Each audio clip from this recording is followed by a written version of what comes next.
Do it. Hey everyone, and welcome back to another episode of Ask the Attorney. My name is Blair Clark, and I am here with the great David Sobel. David, how are you doing this evening? That's great. I love that.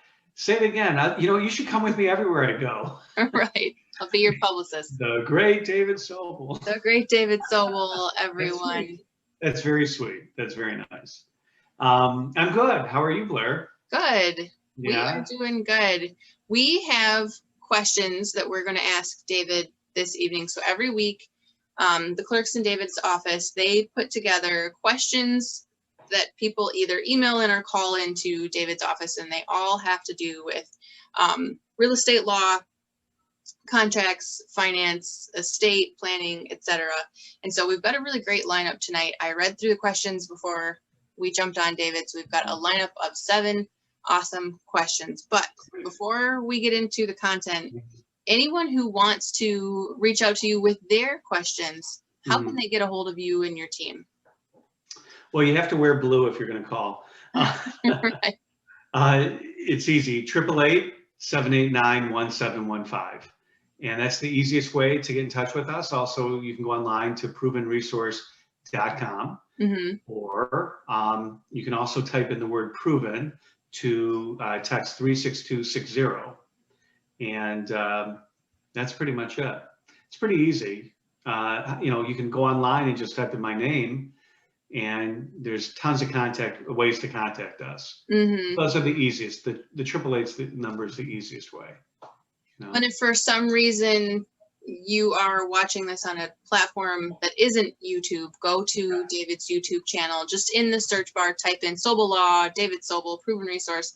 You'll find his YouTube channel. He has tons and tons of videos on all sorts of topics. And it's also a great resource if you are getting into real estate investing or you're currently involved in real estate investing.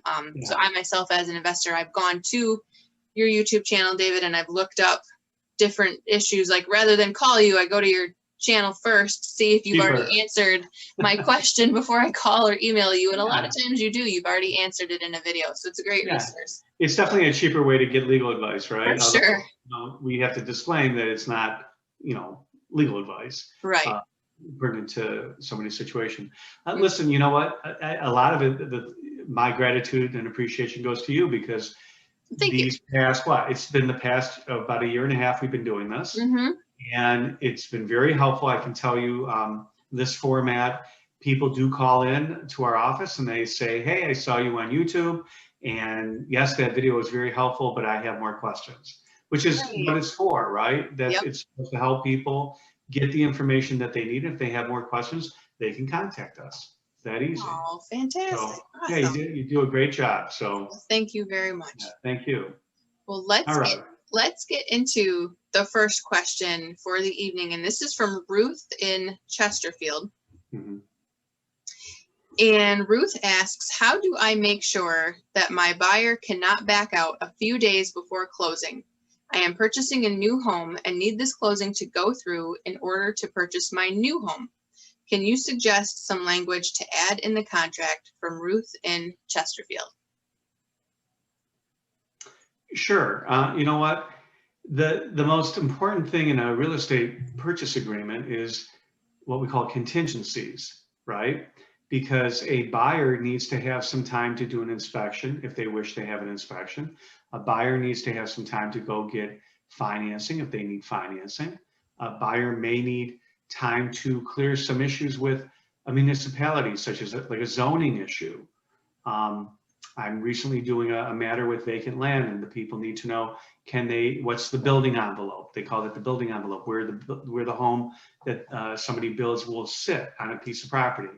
So there's contingencies in the purchase agreement that give the buyer the appropriate time, it's usually the agreed upon time between the parties, to go and let the buyer do their due diligence, okay? Now, at some point, that time expires, okay?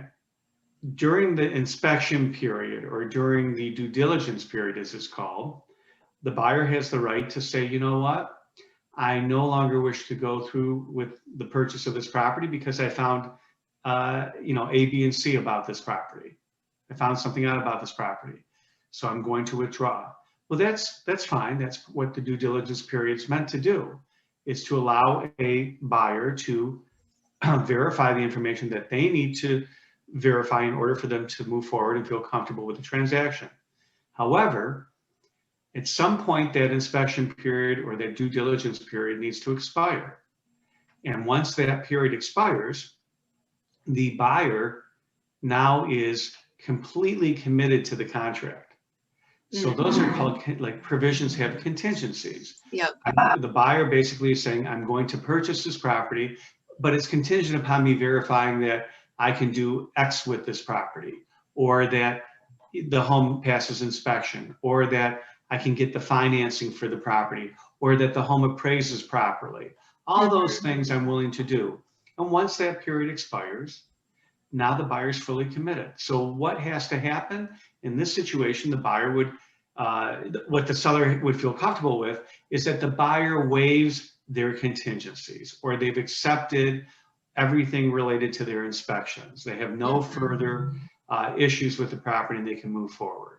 So that's pretty much, that's the only thing the seller can do really to feel comfortable to tie in a buyer, is to have that buyer either perform on the contract, and then once the inspection time frame has passed, the buyer is legally committed, or the buyer accelerates that time frame and says, I'm going to waive those contingencies and I'm going to still move forward with the closing.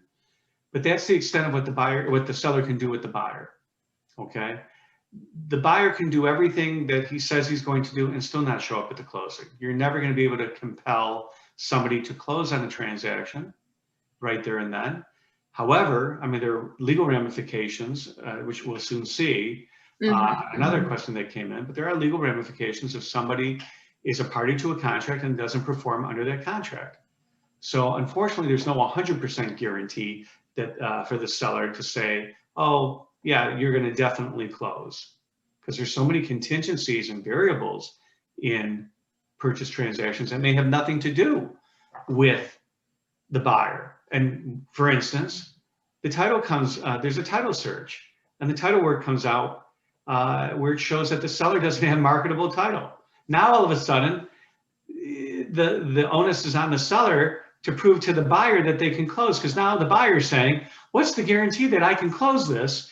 You know, in a period of time, I need to know, because as the buyer, I have a home I'm selling. So it goes both ways, right? Right. Mm-hmm. So it's a good question. There's no 100% guarantee. What you can do, I believe, is just have tight timeframes for parties to do their due diligence. And then also, if you really need to get it closed and you want to get people committed, either have them buy it where is as is, meaning that they're going to buy it in its current condition without any inspections. They're going to waive all their inspections and their due diligence, and they're going to waive their contingencies. That's the extent of what the seller can do. Okay? Okay. That was a good question.